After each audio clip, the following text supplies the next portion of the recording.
अस्सलाम वालेकुम my homemaker queens. I hope आप सब खैरियत से होंगे। अल्लाह पाक आपको शादो आबाद रखे, आमीन सुमा आमीन। हम लोग भी सब खैरियत से हैं। आज का व्लॉग है जी बहुत ही इंटरेस्टिंग, तो व्लॉग को एंड तक ज़रूर फॉलो कीजिएगा। आज मैं आप लोगों के साथ बहुत ही इजी ज़र्दा की रेसिपी शेयर करने लगी हूँ। इसके लिए मैंने 1.5 कप पानी चावल लिए थे, बनास्पति राइस, और उन्हें भिगो दिया था आधे घंटे तक। अब मैंने पानी के अंदर जस्ट फूड कलर येलो डाला था और राइस को मैंने बॉईल कर लिया था एक कनी छोड़ के। अब मैं पैन के अंदर ऐड करूँगी 1/3 कप कुकिंग ऑयल। अगर आपके पास घी है या देसी घी है तो आप उसमें बनाइएगा। तो मैंने 1/3 कप क्या कहते हैं इसमें कुकिंग ऑयल ऐड किया। इसके अंदर 2 इलायचियाँ ऐड की हैं, छोटी ग्रीन सब्ज़ इलायची। इसको थोड़ा सा भूनने के बाद मैं इसके अंदर चावल ऐड करूँगी। ये देखें, एक कनी छोड़ के मैंने चावल बॉईल किया है, सिर्फ एक कनी रहती है चावल में। तो अभी हम एक लेयर चावल की लगा लेंगे और इसके अंदर मैं 1 कप शुगर ऐड करूँगी। हाफ़ शुगर ऐड कर देंगे, उसके बाद 1 कप जो चावल की लेयर है फिर से लगा लेंगे। ये ज़र्दा इतना इजी है, इस रेसिपी को ट्राई कीजिएगा। अब ऊपर से सारी शुगर डाल के तो एक कपड़ा लगा के हम इसको दम के लिए रख देंगे। 20 मिनट के बाद मैंने देखा था तो सारी शुगर तो थी डिज़ोल्व हो चुकी थी और चावल जो थे वो अच्छी तरह से गल चुके थे और इनमें ज़रा सा भी पानी नहीं था। मैंने इसके ऊपर थोड़ा सा खोपरा डाला है और नट्स और टूटी फ्रूटी डाली है। अब इसको दोबारा थोड़ी देर के लिए दम पे लगाएंगे और 2 मिनट्स बाद मैंने इसको ओपन किया था। हमारे यहाँ मज़ेदार सा ज़र्दा बन के हो गया है रेडी। अब इसको सर्व करेंगे। प्लेट में मैं इसको निकालूंगी। देखें कितना खिला खिला बना है और इसके ऊपर मैं डाल दूंगी खोया। ये ऑप्शनल है, वैसे इससे टेस्ट बहुत अच्छा आता है। तो मैं इस पर क्या कहते हैं खोया डाल दूँगी और मज़ेदार सा हमारा ज़र्दा बन के हो जाएगा रेडी जी। वीकेंड स्पेशल डिश थी ये, ट्राई कीजिएगा। अच्छा जी, अब हम जा रहे थे क्या कहते हैं ओमान मॉल। मुझे एक्चुअली कुछ शॉपिंग भी विंटर की करनी थी। उसके अलावा काफ़ी टाइम से हम लोग इस तरह से घूमने नहीं निकले हैं, काफ़ी टाइम हो चुका है और बच्चों का भी बहुत मूड था जाने का। तो हमने सोचा कि आज बच्चों को भी थोड़ा सा फ़न करवा दिया जाए, साथ में शॉपिंग भी कर ली जाए। तो बस थोड़ी सी देर में हम पहुंचने वाले हैं। ओमान मॉल एक्चुअली है गुबरा में और हम लोग रहते हैं रूवी में, तो हमें थोड़ा जाने में लगता है टाइम। तो ये देखें, कल है जी नेशनल डे, जिसकी वजह से पूरा ओमान सजाया हुआ था। बस हम क्या कहते हैं मैंने कुछ कुछ क्लिप बनाए हैं रास्ते के। तो फाइनली जी हम लोग ओमान मॉल में एंटर होने वाले थे। ये ओमान मॉल की एंट्रेंस है, बाहर से ये व्यू है और यहाँ से बस हम अंदर एंटर होंगे। अब हम पार्किंग में जा रहे थे। गाड़ी को पार्क करने के बाद हम लोग क्या कहते हैं मॉल में एंटर हो गए थे और वानिया शाल देखें अपने बाबा के साथ जा रही थी और मैं पीछे पीछे आ रही थी इनके।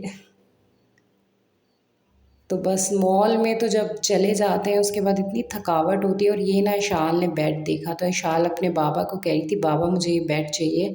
इशाल के बाबा कहते जिस वक्त ना इशाल आप अलग रूम में सोना शुरू हो जाओगे ना, मेरा आपसे प्रॉमिस है मैं आपको ले दूँगा। तो बस अभी तो मैं सबसे पहले जाने लगी थी रेड टैग। रेड टैग पे मैं पहुंच गई थी और यहाँ पे भी विंटर के कुछ कपड़े वगैरह देख रही थी शाल के लिए, लेकिन यहाँ पे ना साइजेस अवेलेबल नहीं थे। अच्छा, समर की शर्ट्स भी लगी हुई थी, विंटर की भी लगी हुई थी, हस्बैंड अपने लिए भी कुछ देख रहे थे। तो यहाँ पे मैंने काफ़ी देखे लेकिन साइजेस मुझे सही तरह से अवेलेबल नहीं मिले। यहाँ पे ये देखिए मुझे इतना क्यूट लगा, लेकिन ओमान में तो इतनी ठंडी नहीं आती है, इतना ज़्यादा विंटर का लेने का कोई फ़ायदा नहीं है। तो बस अब हम लोग जा रहे थे मेरे फेवरेट जगह R&B। तो हम R&B पहुंच गए थे और यहाँ पे हम शर्ट्स देख रहे थे। यहाँ पे काफ़ी अच्छी अच्छी चीज़ें लगी हुई थी, लेकिन जो अल ख्वार में R&B की वैरायटी है ना वो यहाँ पे भी नहीं मिली। मैंने अल ख्वार के R&B पे इतनी ज़बरदस्त चीज़ें देखी थी जब मैं इशाल का ऑरेंज डे के लिए देखने गई थी। वीडियो लिंक भी डाला था आप लोगों ने, जिससे मिस हुआ है मैं डिस्क्रिप्शन में उसका लिंक डाल दूँगी, वहाँ से देख सकते हैं। लेकिन यहाँ सीरियसली ओमान मॉल का जो R&B है, यहाँ पे मुझे उस तरह से वैरायटी नहीं मिली, तो मैंने यहाँ से इशाल के लिए कुछ भी नहीं लिया। हस्बैंड ने कहा कि हम लोग नेक्स्ट डे जाके तो वहाँ से ले लेंगे। तो ये शूज़ मैं देख रही थी, विंटर के आए हुए थे और हस्बैंड जो हैं वो मेरे लिए देख रहे थे कपड़े। ये देखें शाल क्या ट्राई कर रही थी। तो यहाँ पे हमने काफ़ी कपड़े देखे और ये R&B के एक साथ ही शॉप थी। यहाँ पे मेरे हस्बैंड आ गए थे। मेरे हस्बैंड को ना इस तरह की मैक्सीज़ मुझे लेके देने का बहुत शौक़ है और वो मेरे लिए ना यहाँ से ये मैक्सी बाय कर रहे थे, लेकिन मैंने उन्हें यही कहा कि ये इतनी लॉन्ग है, पूरी ऑल्ट्रेट करवानी पड़ेगी, तो फिर बात नहीं बनी। हम लोग सेंटर पॉइंट आ गए। फिर सेंटर पॉइंट तो खैर जो होम की चीज़ें होती हैं यहाँ पे मेरी फ़ेवरेट होती हैं, लेकिन यहाँ पे भी शाल का साइज़ हमें नहीं मिला। शाल को माशाल्लाह से 6 to 7 ईयर का साइज़ आता है। यहाँ पे मैं एज़ यूजुअल ये होम की चीज़ें देख रही थी। ये बैग मुझे बहुत अच्छा लगा था। तो अब ये बच्चे मस्तियाँ कर रहे थे अपनी।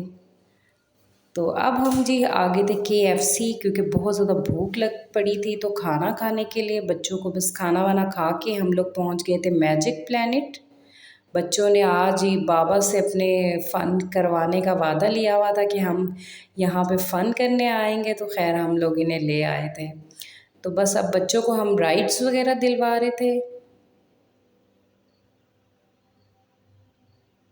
बच्चों का यही होता है जब थोड़ा सा टाइम हो जाता है। एक्चुअली इशाल को कहा था कि आपकी बर्थडे पे हम आपको ले जाएंगे, तो वो फिर बाबा इसके नहीं लेके आ पाए क्योंकि इसने घर में सेलिब्रेट की थी बर्थडे। उसके बाद हमें मौका ही नहीं मिल सका।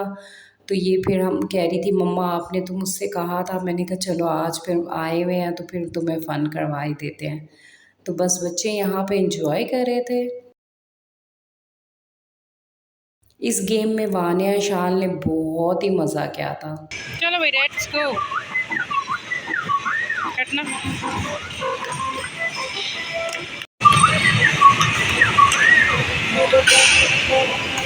56.9।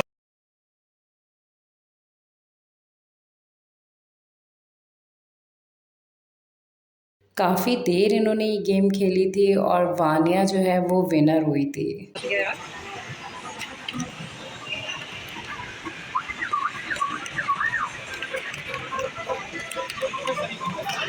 बस बच्चे मैजिक प्लैनेट आ जाएं तो बस इनकी कोशिश होती है कि सारी राइड्स ले लें। तो बस बच्चे सारी राइड्स ले रहे थे और उसके बाद क्या कहते हैं सब फ़न करने के बाद मेरे हस्बैंड ने कहा कि बहुत ज़्यादा लेट हो गया, 11:30 हो गए थे। तो खैर जी जब मैं ओमान मॉल आऊँ और मैं डंकिन डोनट ना जाऊँ, ऐसा पॉसिबल ही नहीं होता। मेरे हस्बैंड को पता है मेरा बहुत फेवरेट है, तो खैर हम आ गए थे फाइनली डंकिन डोनट। और यहाँ पे काफ़ी सारी ऑफ़र्स भी लगी हुई थी आज, तो हम लोगों ने फिर 6 पीसेस पैक करवाए थे। और बच्चे तो अपना फ़ेवरेट वही लेते हैं मिस्टर मॉन्स्टर, और मेरा जो है वो क्या कहते हैं कस्टर्ड फिल्ड चॉकलेट होता है, वही फ़ेवरेट है हमेशा। तो बस हम लोगों ने बस जल्दी-जल्दी से डोनट्स पैक करवाए और अब हम लोग क्या कहते हैं जा रहे थे, क्योंकि अभी हमें और भी चीज़ें देखनी थी और 12 ओ क्लॉक जो मॉल है वो बंद हो जाना था। तो हम लोग ज्वेलरी शॉप पे आ गए थे, एक्चुअली कुछ ज्वेलरी बाय करनी थी, तो बस वही देख रहे थे रिंग्स वगैरह। और ये मैं आपको बताऊँगी कि कब मिलनी है ज्वेलरी मुझे। तो बस बच्चे बच्चे यहीं पे शुरू हो गए थे खाने। मैंने तो इनको कहा था कि अभी वो ना करो, लेकिन मैंने मेनीसो भी जाना था और यहाँ पे इतनी क्यूट चीज़ें आई हुई थी ना स्टेशनरी की, मुझे बहुत अच्छी लगी हैं। मैं ना एक्चुअली वानिया की बर्थडे आ रही है जनवरी में, तो वानिया के लिए ज़रूर बाय करूँगी यहाँ से। मैं एक्चुअली बच्चों को ना वैसे गिफ्ट नहीं लेके देती, ट्राई करती हूँ ना लेके दूँ, इनके बाबा ले देते हैं। मेरी ट्राई होती है कि जब इनकी बर्थडे आए तो फिर ज़्यादा ज़्यादा गिफ्ट इनको लेके दिया जाए। तो बस अब हम लोग निकल गए थे क्योंकि 12 ओ क्लॉक का टाइम हो गया था और मॉल बंद हो गया था। और हम लोग बंद करवा कर ही आए थे मॉल।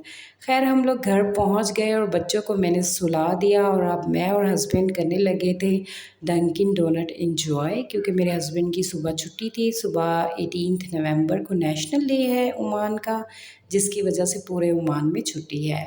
तो बस अब मैं क्या कहते हैं निकाल रही थी डोनट्स, और साथ में मैं हस्बैंड की कॉफ़ी बनाऊंगी और अपनी चाय बनाऊंगी।